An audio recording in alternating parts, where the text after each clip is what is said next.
Assalamualaikum warahmatullahi wabarakatuh. Halo semuanya. Perkenalkan, nama saya Adinda Maharani dengan NIM 136. Di sini saya izin untuk menjelaskan beberapa materi dari mata kuliah Psikologi Perkawinan dan juga Keluarga yang diampu oleh Bapak Agus Hermawan. Nah, untuk terkait materinya, ini dia. Ada 6 materi ya teman-teman, dan semua ini penting banget, apalagi buat kita yang nantinya akan membangun sebuah keluarga. Nah, langsung aja kita bahas satu persatu. Oke, yang pertama tentang konsep keluarga. Nah, dalam psikologi, keluarga itu adalah lingkungan pertama yang membentuk diri kita nih.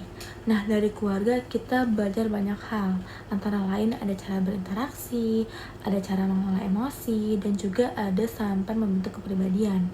Maka dari itu, keluarga itu merupakan salah satu yang sangat berpengaruh terhadap kesehatan mental individu seperti itu. Nah, sementara nih dalam Islam, keluarga bukan cuma sekedar hubungan sosial, tapi juga merupakan ibadah, yang mana tujuannya adalah untuk membentuk keluarga yang sakinah, mawaddah, dan warahmah. Jadi, keluarga yang ideal itu bukan cuma harmonis secara psikologis, tapi juga kuat secara spiritual. Selanjutnya, kalau teman-teman bertanya nih, bagaimana sih cara kita memilih pasangan? Nah, ada 3 konsep utama. Yang pertama ada homogami.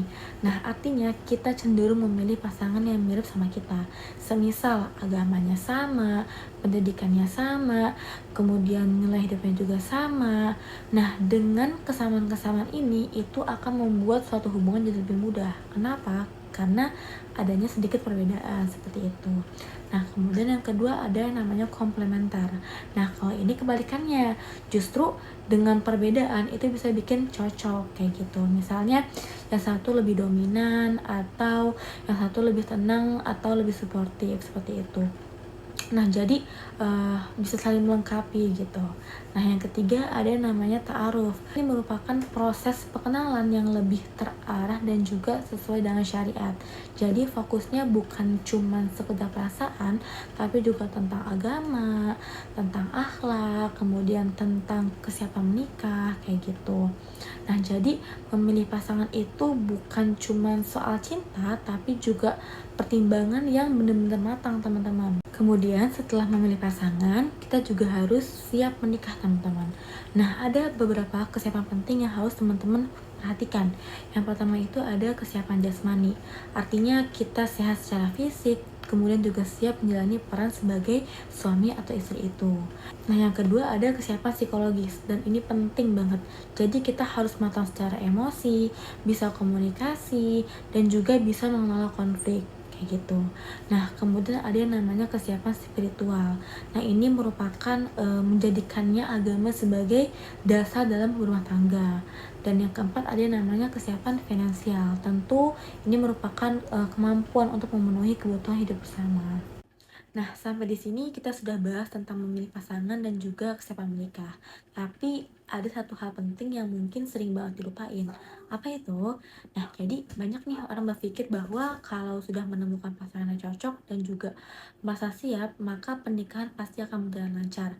Padahal kenyataannya itu nggak sesederhana itu, teman-teman. Jadi dalam kehidupan nyata, dua orang yang menikah itu pasti membawa latar belakang yang berbeda-beda. Nah, mulai dari cara berpikir, kemudian kebiasaan sehari-hari, sampai cara mereka menyelesaikan masalahnya. Misalnya, ada orang yang kalau misalkan marah itu lebih milih diem, tapi di sisi lain pasangannya justru pengennya tuh kayak ngebahas masalahnya kan. Nah, kalau hal ini nggak dipahami itu bisa menimbulkan kesalahpahaman. Nah, disinilah kita tuh penting banget untuk kesadaran kita ya bahwa pernikahan itu bukan cuma tentang cari yang sempurna, tapi tentang bagaimana dua orang itu bisa belajar menyelesaikan diri kayak gitu. Nah, selain itu, ekspektasi juga sering jadi sumber masalah. Banyak orang yang masuk ke pernikahan itu dengan harapan yang terlalu tinggi.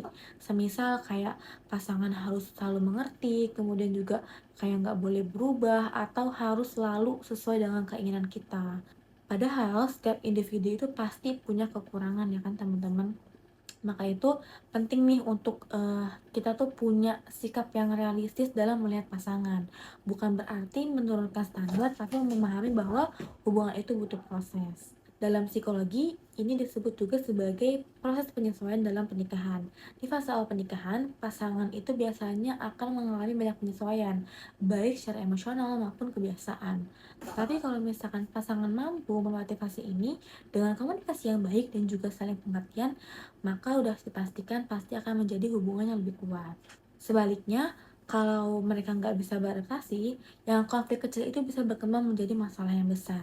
Jadi bisa disimpulkan bahwa kesiapan menikah itu nggak berhenti di sebelum menikah aja, tapi juga berlanjut setelah menikah, terutama dalam hal penyesuaian diri dan mengelola ekspektasi, seperti itu. Baik, selanjutnya tentang relasi marital atau hubungan suami istri.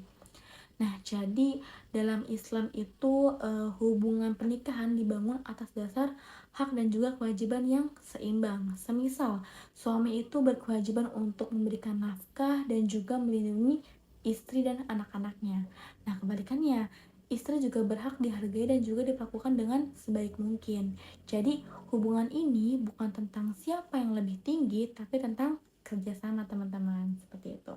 Namun dalam kenyataannya konflik itu pasti ada ya teman-teman. Nah itu karena apa sih biasanya? Nah itu pertama itu bisa karena perbedaan kepribadian, bisa karena komunikasi yang buruk, atau karena masalah ekonomi.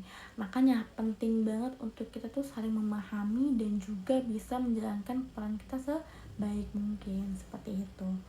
Selanjutnya ada tentang komunikasi dalam pernikahan.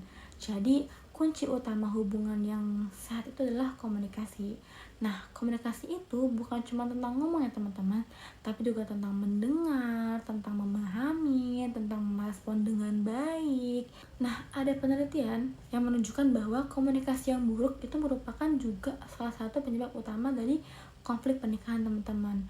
Nah, dalam Islam ada yang namanya konsep qaulan ma'rufah, yaitu berbicara dengan baik, dengan sopan, dan juga dengan tidak menyakiti. Jadi, cara kita ngomong itu sangat menentukan kualitas suatu hubungan. Nah, kalau misalkan komunikasinya baik, udah pasti hubungan juga akan lebih harmonis, seperti itu. Selanjutnya, terakhir tentang konflik. Nah, jadi konflik itu sebenarnya normal ya teman-teman dalam keluarga. Yang penting bukan kita menghindari konflik, tapi gimana cara kita menyelesaikannya. Nah, dalam psikologi, cara kita menyelesaikan konflik itu ada beberapa hal, teman-teman. Yang pertama, dengan komunikasi yang terbuka, dengan empati, dengan mencari solusi bersama, dan juga bisa dengan cara kompromi, seperti itu. Nah, kalau dalam Islam itu ada yang namanya konsep islah, teman-teman. Apa sih itu konsep islah? Jadi, itu merupakan memperbaiki hubungan secara menyeluruh, teman-teman. Jadi bukan cuma menyelesaikan masalah, tapi juga tentang memperbaiki hati dan juga hubungan. Nah, kalau konflik dikelola dengan baik, justru kan kita bisa membuat hubungan semakin kuat. Seperti itu. Jadi dari semua materi ini kita bisa simpulkan bahwa membangun keluarga itu butuh banyak hal, teman-teman. Ada pemahaman, kesiapan, komunikasi, dan juga kemampuan kita menyelesaikan sebuah konflik. Nah, kenapa? Karena keluarga itu bukan cuma tentang tempat tinggal, tapi tentang tempat kita untuk bertumbuh dan juga belajar menjadi pribadi yang lebih baik, seperti itu. Oke, mungkin saya akhiri sampai sini saja. Terima kasih banyak sudah menonton dan juga semoga bermanfaat. Bye bye. Wassalamualaikum warahmatullahi wabarakatuh.